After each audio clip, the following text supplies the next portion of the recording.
మీరు కూడా మీ బ్యాంగిల్స్ ఇలా చెల్లాచెదురుగా పడిపోతున్నాయా?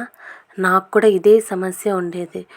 ఒక్కరోజు నా బ్యాంగిల్స్ అన్నీ వెతుకుతూ అరగంట టైం వేస్ట్ చేశాను. ట్రావెల్కి వెళ్తున్నప్పుడు మీ బ్యాంగిల్స్ ఎలా తీసుకెళ్తున్నారు? నేనైతే ఒకప్పుడు చాలా ఇబ్బంది పడేదాన్ని. బ్యాంగిల్స్ పెడితే బ్యాంగిల్స్ ఒకదానితో ఒక్కటి చిక్కుకుపోయేవి. ఎన్నిసార్లు విరిగిపోయాయో కూడా తెలియదు.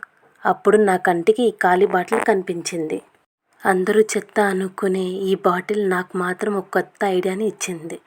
ముందుగా బాటిల్ మధ్య భాగాన్ని కట్ చేసుకోవడానికి ఒక కత్తెర తీసుకోండి. ఇప్పుడు బాటిల్ క్యాప్ ఓపెన్ చేసి మిడిల్ పార్ట్ కట్ చేయండి. ఇది చూసి మీకు ఏం అర్థమవుతుందో తెలీదు, కానీ నాకు మాత్రం బ్యాంగిల్ స్టాండ్ కనిపిస్తుంది. ఇప్పుడు నా బ్యాంగిల్స్ అన్నిటినీ ఈ బాటిల్లో ఒక్కొక్కటి పెడతాను, చూస్తూ ఉండండి.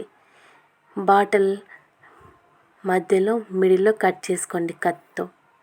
వీడియోలో చూపిస్తున్న విధంగా కాస్త జాగ్రత్తగా కట్ చేయండి. ఇది ఇలా చేస్తున్నప్పుడు నా చేయి కాలింది, చూసారు కదా.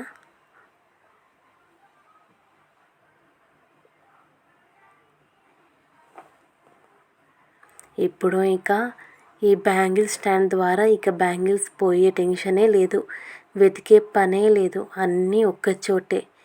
ఇక ప్రయాణంలో బ్యాంగిల్స్ చెల్లాచెదరవు, విరిగిపోవు కూడా, అన్నీ సేఫ్గా ఉంటాయి. ఖర్చు ఎంతో తెలుసా? ఈ బాటిల్కి ₹0.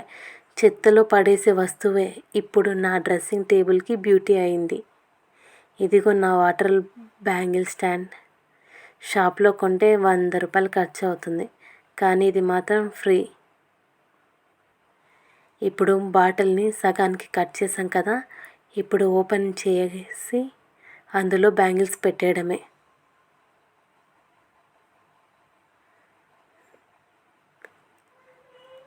వీడియోలో చూపిస్తున్న విధంగా బ్యాంగిల్స్ బాటిల్లో పెట్టేయండి.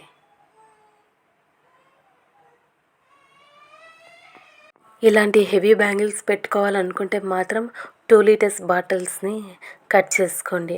అదే ఇలా మట్టి గాజులు పెట్టుకోవాలనుకుంటే మాత్రం ఈ బాటిల్ అయితే చాలా బాగా సెట్ అవుతుంది. వీడియోలో చూపిస్తున్న విధంగా అన్ని బ్యాంగిల్స్ ఇందులో సెట్ చేసుకోవటమే. ఇప్పుడు అన్ని బ్యాంగిల్స్ పెట్టేసి క్యాప్ పెట్టేయడమే. ఇప్పుడు మన బ్యూటిఫుల్ బ్యాంగిల్ స్టాండ్ అనేది రెడీ అయిపోయింది. ఈ వీడియో కనుక మీకు నచ్చినట్లయితే నా ఛానల్ని సబ్స్క్రైబ్ చేయండి. ఈ వీడియో కనుక నచ్చినట్లయితే లైక్ చేయండి. ఇలాంటి మరిన్ని క్రియేటివ్ ఐడియాస్ కోసం నా ఛానల్ని చూస్తూ ఉండండి. Thank you.